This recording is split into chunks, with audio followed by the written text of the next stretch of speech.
Chers amis du bout du monde, bonsoir, bonjour, selon l'endroit d'où vous nous recevez.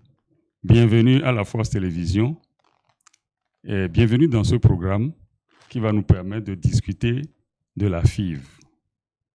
Pour discuter de ce thème, nous avons avec nous un éminent chirurgien gynécologue. Reconnu comme tel, j'ai nommé le docteur Moïse Kwasivi Fiadjou. Docteur, bienvenue dans notre programme. Merci. Merci de m'accueillir dans votre programme et merci de me donner l'occasion de parler de ce sujet qui me tient à cœur, que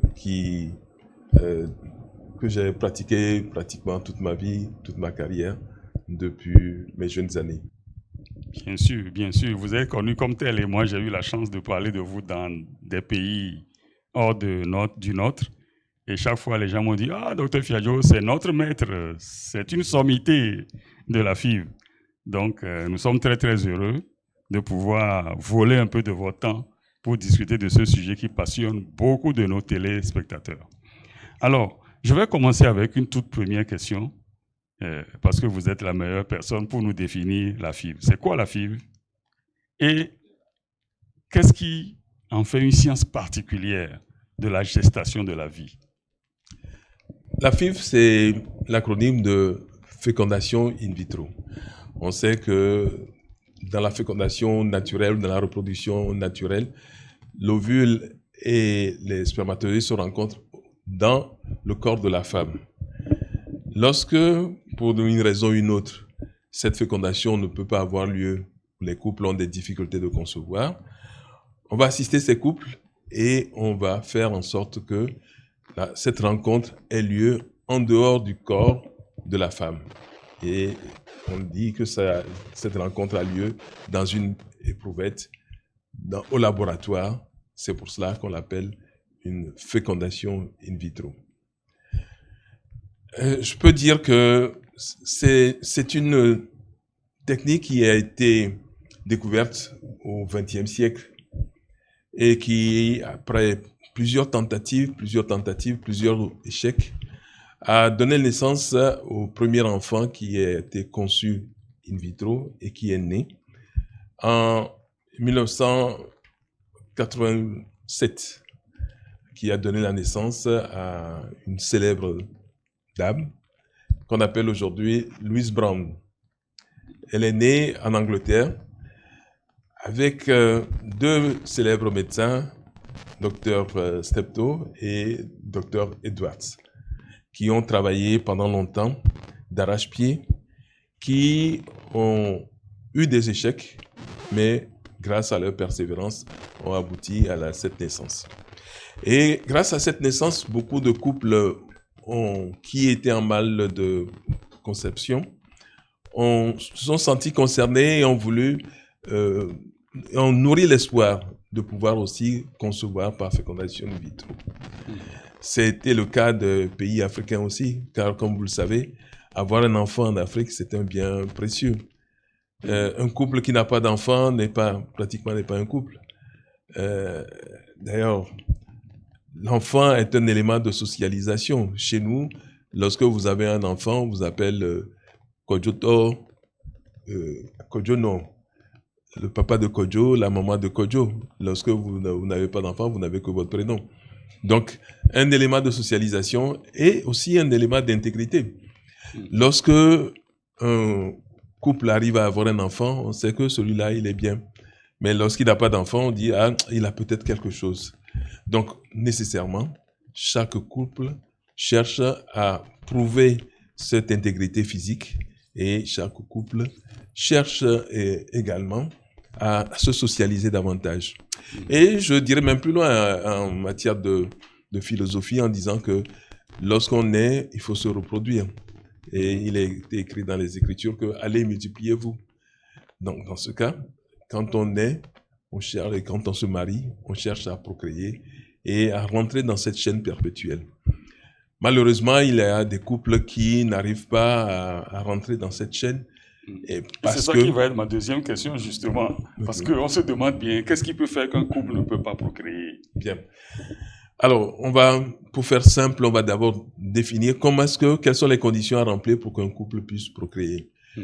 Pour que la grossesse vienne, il faut qu'il y ait un certain nombre de conditions remplies.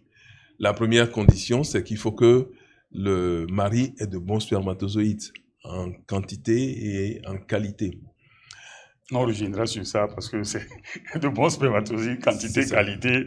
Vous allez en parler un peu plus tout à l'heure. D'accord. Oui. Bon, je peux le définir. Les spermatozoïdes, c'est les cellules de reproduction de l'homme. Donc, ce qu'un homme éjacule, dans son éjaculat, il y a le sperme. Dans le sperme, il y a le liquide. Et dans le liquide, il y a des cellules qui sont les spermatozoïdes. Donc, quelquefois, on a des spermes qui ne contiennent pas du tout de cellules. Donc, c'est ce qu'on appelle une azospermie. Bon, on reviendra là-dessus après. Donc, première condition, il faut que le mari ait de bons spermatozoïdes en quantité et en qualité. Deuxième condition, il faut que les ovaires de la femme fonctionnent bien. C'est-à-dire que tous les mois, les ovaires de la femme produisent un ovule. C'est ce qu'on appelle l'ovulation. Troisième condition, il faut que les trompes de la femme soient perméables et fonctionnelles. Pourquoi? Parce que une fois que l'ovule est pondu, la trompe vient capter l'ovule. Et lorsqu'il y a un rapport au même moment, les spermatozoïdes montent dans l'utérus, viennent dans la trompe et viennent rencontrer l'ovule dans la trompe. C'est à ce niveau-là que la fécondation a lieu. Et une fois que l'œuf est fécondé, le fécondé va se diviser en 2, en 4, en 8. Tout en se divisant, cet œuf-là va cheminer et va venir s'implanter à l'intérieur de l'utérus. Donc, dernière condition, il faut que l'utérus soit normal aussi pour pouvoir accueillir cet œuf fécondé et permettre à cet œuf-là de grandir. Donc, vous voyez, il y a toutes ces conditions-là qu'il faut remplir pour que la grossesse puisse survenir. Mais il y a des cas où ces conditions ne sont pas remplies. Parce que le mari n'a pas beaucoup de spermatozoïdes. Parce que la femme n'ovule pas bien. Parce que les trompes sont bouchées. Et vous comprenez tout de suite que si les trompes sont bouchées, la fécondation ne peut pas avoir lieu. Et quelquefois, il y a des anomalies au niveau de l'utérus. Donc, la première indication, la meilleure indication de la fécondation in vitro, vous comprenez tout de suite que c'est lorsque les trompes sont bouchées que l'on a recours à la fécondation in vitro. Qu'est-ce qui peut faire boucher les trompes? Plusieurs causes peuvent faire boucher les trompes. Soit une infection, soit une maladie particulière, soit une intervention chirurgicale parce que la trompe n'était pas en bon état, qu'il a fallu intervenir là-dessus et la trompe se bouche. C'est la première indication. La deuxième indication, c'est lorsque le mari n'a pas beaucoup de spermatozoïdes. Parce qu'il faut quand même qu'il y ait beaucoup de spermatozoïdes pour se retrouver dans la trompe pour que la fécondation ait lieu. Si le mari n'a pas beaucoup de spermatozoïdes, la fécondation ne peut pas avoir lieu. Donc, en faisant cette fécondation au laboratoire, on peut permettre à ce couple d'avoir un enfant. Et la troisième indication, c'est lorsque il y a des anomalies au niveau de la captation. La trompe est là, les ovaires fonctionnent, mais la trompe n'arrive pas à aller capter l'ovule lorsque l'ovule est pondu. À cause de certaines maladies, à cause de certaines affections. Et puis, il y a la dernière, il y a ce qu'on appelle la stérilité inexpliquée. On ne sait pas pourquoi, tout est normal, on ne sait pas pourquoi, on a tout fait, on ne sait pas pourquoi. Et on se dit, si on arrive à mettre les ovules et les spermatozoïdes ensemble dans une éprouvette, ça va faire que la fécondation va avoir lieu. Et une fois que l'œuf est fécondé, on va prendre cet œuf fécondé, qu'on appelle embryon dans notre jargon, on va le prendre et on va le mettre à l'intérieur de l'utérus. Voilà, alors très concrètement, comment est-ce que tout ça se passe? On a fait le diagnostic, on a vu que le couple ne peut pas avoir d'enfant normalement. On a exploré d'autres pistes et finalement, le gynécologue a pensé que c'est une solution qu'il faut proposer au couple. Le couple est d'accord, comment on procède? Alors, c'est très simple. Il y a ce qu'on appelle le bilan pré-FIV. Il faut nécessairement faire un certain nombre d'analyses pour voir est-ce que ce couple est réellement éligible. Parce qu'il y a aussi des blocages à certains moments. Et s'il y a des blocages, est-ce qu'on peut lever ces blocages? Si on ne peut pas les lever, en ce moment-là, on peut dire au couple, mais malheureusement, on ne peut pas continuer le processus. Alors, en quoi ça consiste? Une fois qu'on a fait le bilan, ça consiste à donner des médicaments à la femme pour qu'elle produise beaucoup d'ovules. Vous savez que normalement, la femme, elle est mono-ovulante, c'est-à-dire qu'au cours d'un cycle, il y a un seul œuf qui est pondu. Mais lorsqu'on fait une fécondation in vitro, il faut qu'il y ait plusieurs œufs, plusieurs ovules qui soient produits de façon à pouvoir favoriser la fécondation in vitro et à favoriser la grossesse. Donc, on donne des médicaments pour qu'il y ait plusieurs œufs. Et lorsque les œufs arrivent à maturité, on fait une échographie et on va ponctionner les ovaires et on retire les ovules. Une fois qu'on a retiré les ovules, maintenant on va mettre en contact les ovules et les spermatozoïdes. Et là, il y a deux manières de les mettre en contact. Ou bien, le sperme du mari est très bon et on prend les ovules, on les met dans une éprouvette et on prend les spermatozoïdes, on les met et les spermatozoïdes se débrouillent pour aller féconder l'ovule. Ou bien, le mari n'a pas beaucoup de spermatozoïdes ou il y a quelques anomalies qui font que même en faisant ça, les spermatozoïdes, il n'y a pas assez de spermatozoïdes ou il n'y a pas assez de spermatozoïdes de qualité pour féconder et on va faire ce qu'on appelle une micro-injection ovocytaire. Là, on va aller chercher un seul spermatozoïde qu'on met dans une aiguille très fine et on va piquer l'ovule et on injecte le spermatozoïde à l'intérieur de l'ovule. Et là, on le pique n'importe où ou bien un endroit précis? Il y a un endroit bien précis où on le pique pour ne pas bousiller les fuseaux. Il y a un endroit bien précis où on le pique. Et une fois qu'on a fait cette fécondation, le lendemain, on attend pour voir si la fécondation a bien pris. C'est-à-dire que les deux noyaux, le noyau de l'ovule et les deux noyaux du spermatozoïde doivent se retrouver dans la cellule le lendemain. Et là, on sait que la fécondation a bien pris. Et le surlendemain, ce œuf fécondé va devoir se diviser en 2, en 4, en 8 cellules. Et le surlendemain, en général, au 3e jour, on atteint 8 ou 10 cellules. Et c'est cet amas de cellules-là qu'on appelle embryon qu'on va prendre et qu'on va mettre à l'intérieur de l'utérus. Donc, voyez-vous, le temps que l'embryon ou le futur bébé passe au laboratoire n'est que de 3 jours. Quelquefois, pour augmenter les chances, on peut aller jusqu'à 5 jours pour avoir un stade plus tardif qui donne plus de chances donc de succès, qu'on appelle le stade de blastocyste. Il semble que il y a eu plusieurs cas où avec la FIV, la femme se retrouve à accoucher des jumeaux. Absolument. Qu'est-ce qui explique ça? Absolument, parce que lorsque on produit les œufs, on produit plusieurs œufs. Et lorsqu'on féconde, on a beaucoup d'embryons. Et lorsqu'on va transférer, en fonction de l'âge de la femme, on transfère 2 ou 3. En général, on transfère 1 ou 2. Et dans certaines circonstances particulières, on en transfère 3 pour augmenter les chances. Mais de plus en plus, on sait qu'avoir des jumeaux, ce n'est pas facile. Qu'il vaut mieux avoir un seul enfant dans de bonnes conditions plutôt que d'avoir des jumeaux qui sont des prématurés et qui peuvent poser des problèmes. C'est pour cela que de plus en plus, on va vers le single embryotransfert, c'est-à-dire on transfère un seul, ou en fonction de l'âge de la femme, on peut aller jusqu'à 2 embryons et on a des jumeaux. Quand on en transfère 3, on risque d'avoir des triplés. Quand on en transfère 4, on risque d'avoir des quadruplés. Et ce n'est pas...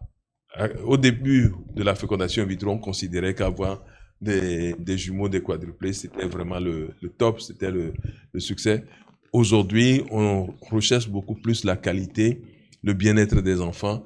Et donc, un centre qui a des quadruplés, beaucoup de quadruplés, n'est pas considéré comme un bon centre. Performante. Docteur, mais c'est très intéressant tout ça. Mais nous allons peut-être finir avec une dernière question, qui est une question, à mon avis, d'éthique, qui est liée à la FIV. C'est selon les rumeurs que nous avons, il semble qu'il y a des donneurs de sperme. Et que lorsque vraiment le mari n'a pas les spermes en qualité, en quantité suffisante, il arrive qu'on fasse recours à des donneurs. Il y a aussi des cas où, au niveau de la femme qui ne peut pas porter l'embryon, on va faire recours à des mères porteuses. Quelle est la question d'éthique qui est liée à ça et qu'est-ce que vous pouvez nous en dire, docteur? Alors, la question éthique, elle est fondamentale. Déjà, en matière de fécondation in vitro, on considère que c'est un peu forcer la nature. Et au début de la fécondation in vitro, beaucoup de femmes n'aimaient pas dire qu'elles ont eu des enfants par fécondation in vitro. Okay? Donc, il y a cette pesanteur, il y a cette stigmatisation qui pèse sur les couples infertiles et sur les enfants qui sont nés par fécondation in vitro. Même si c'est avec les gamètes du couple.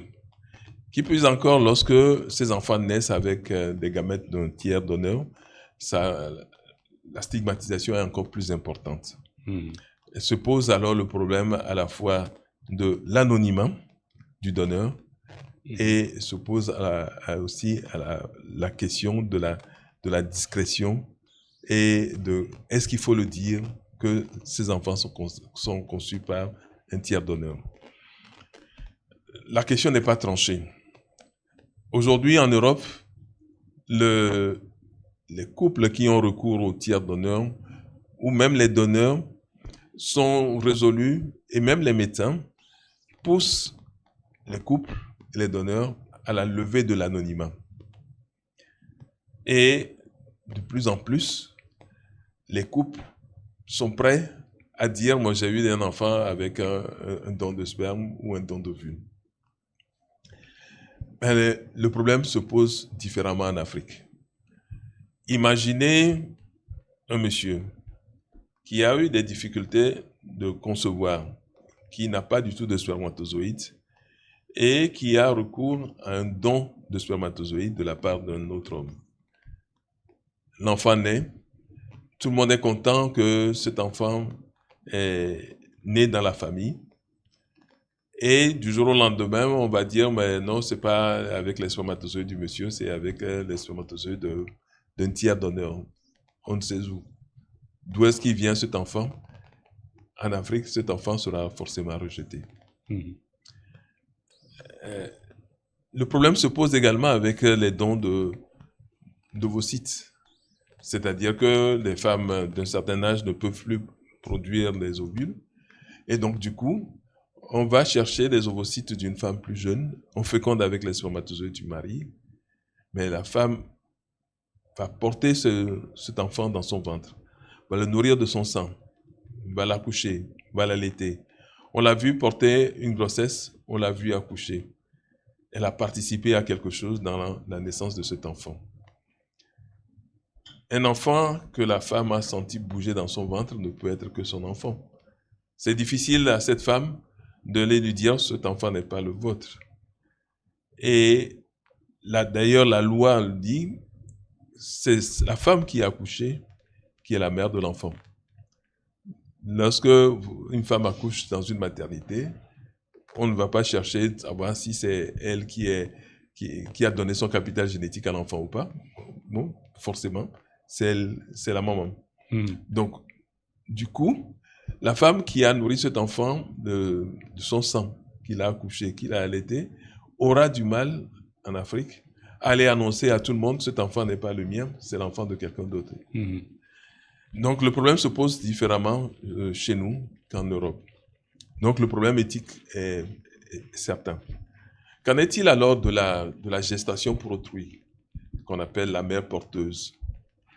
La mère porteuse, c'est la femme qui ne peut pas porter la grossesse, et soit elle a des ovules, on va prendre ces ovules, on féconde avec les spermatozoïdes du mari, et on va mettre l'embryon qui est formé dans l'utérus d'une autre femme, qui va porter la grossesse, qui va accoucher, et la mère génétique va récupérer l'enfant.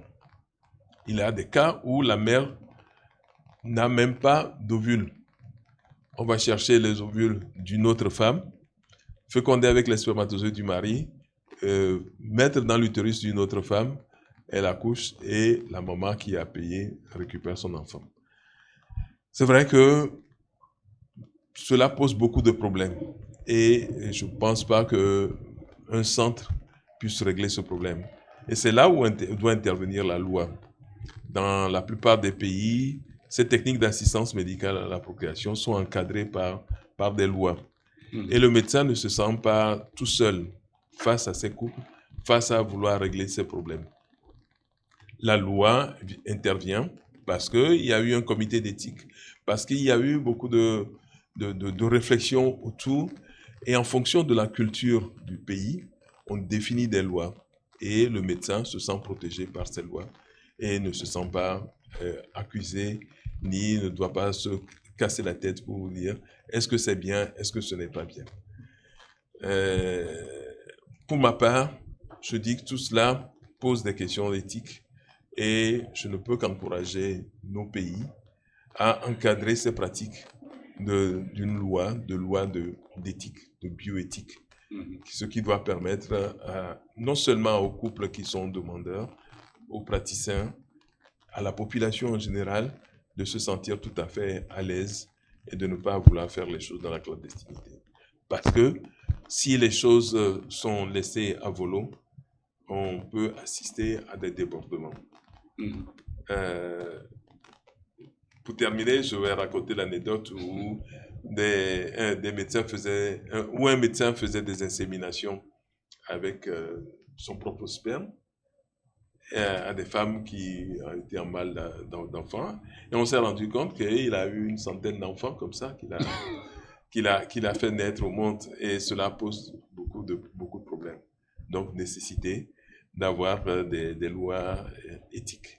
Et peut-être que ce sera le rôle de la FOAPS, si la FOAPS peut faire la promotion de ces lois, de ces différentes lois. Et éventuellement, la FOAPS peut initier aussi des comités d'éthique dans nos différents pays. Il y a des pays qui sont plus outillés que d'autres. Et la FOAPS peut servir d'aiguillon pour que ces comités d'éthique puissent se mettre en place dans les différents pays. Et je pense que ça faciliterait la vie à tout le monde. Très intéressant, docteur. Nous sommes arrivés à la fin de cette discussion. En tout cas, nous espérons que nos téléspectateurs ont appris. Moi, personnellement, j'ai beaucoup appris. Et donc, je voudrais vous remercier et vous donner la possibilité de dire un dernier mot. Le dernier mot que je peux dire, c'est en matière d'assistance médicale à la procréation. C'est une prouesse technique, certes. Mais en tant que praticien, je me dis que la prouesse technique seule ne suffit pas pour donner naissance à un enfant. Il y a forcément d'autres facteurs que nous ne maîtrisons pas. La science a fait des progrès. Et au début de la fécondation in vitro, à la naissance donc, des premiers enfants, nous nous sommes dit que ça c'est une victoire qui est arrachée au destin. Parce que des femmes qui ne pouvaient pas avoir d'enfants, des hommes qui ne pouvaient pas avoir d'enfants, aujourd'hui peuvent avoir des enfants. C'est une véritable prouesse, une véritable victoire. Mais il ne faut pas oublier que derrière cela, il y a des causes qui sont évitables pour arriver à cela. Nous devons justement chercher à éliminer ces causes qui doivent nous pousser à la fécondation in vitro, à l'assistance médicale à la procréation. Pour moi, la première cause, c'est la lutte contre les infections. Et la deuxième cause, c'est l'âge. Il faut faire les enfants quand on est jeune. Il ne faut pas attendre d'être trop âgé, d'avoir traîné, roulé sa bosse un peu partout, d'avoir eu beaucoup de problèmes dans la vie avant d'avoir recours à cette assistance médicale à la procréation. Un projet parental doit se concevoir très tôt, dès que l'on commence sa vie génitale. Merci beaucoup, docteur. Chers amis du bout du monde, merci d'avoir été des nôtres. Nous espérons que ce programme vous a plu. Si tel est le cas, nous vous demandons de le partager avec vos amis, avec vos parents, etc. Merci encore et continuez à rester sur la FOAPS Télévision.